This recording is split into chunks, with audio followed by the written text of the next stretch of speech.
سلام، خیلی مخلصم. من شهداد هستم و این ویدیوی معرفی کانال شهداد گروپ الکتریکال توی یوتیوب هستش. این گروه متشکل از متخصصین برق و مکانیک از صنایع مادر ایران هست که در حال حاضر توی بریتانیا فعالیت میکنه.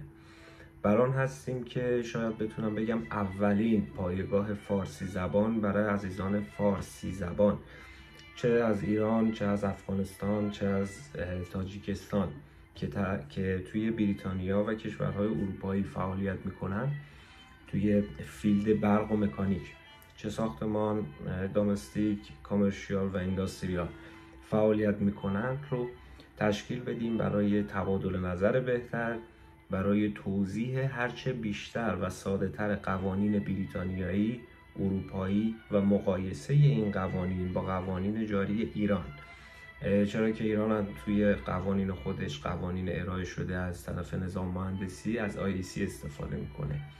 گهگاه احتمالاً آمریکایی‌ها رو همین وسط دخیل خواهیم کرد، ولی خب بناست که این کانال پایگاه فارسی زبان‌های فعال توی بریتانیا و اروپا باشه و از چالش‌های موجود برای بچه‌های علل خصوص برقکار رونمایی کنه، یه جورایی سهلشون کنه و سادهشون کنه، با هم ارتباط بهتری داشته باشیم. به بررسی گایدنس نوت 3 خواهیم پرداخت، به بررسی وایرینگ رگولیشن، بیلدینگ رگولیشن، علل خصوص پارت پی، اینا رو بررسی میکنیم.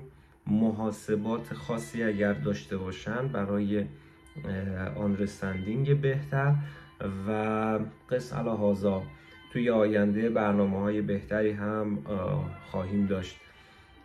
مسلماً دنبال کردن این کانال بیشتر و بهتر برای کسانی است که توی این فیلد فعال هستند و شاید برای اطلاعات عمومی بد نباشه، شاید برای انجام یک کار کوچیک توی خونه خودتون دنبال کردن ما بد نباشه. نمیدونم، ایده‌ای ندارم، ولی میدونم که از ما حمایت کنید، چون ما اولین کانال فارسی زبانی هستیم که به مسائل فنی مهندسی بریتانیا میپردازیم، مثل اون آقای که به مسائل دیگه فارسی زبان ها میپردازه. خب خدا خیرش بده.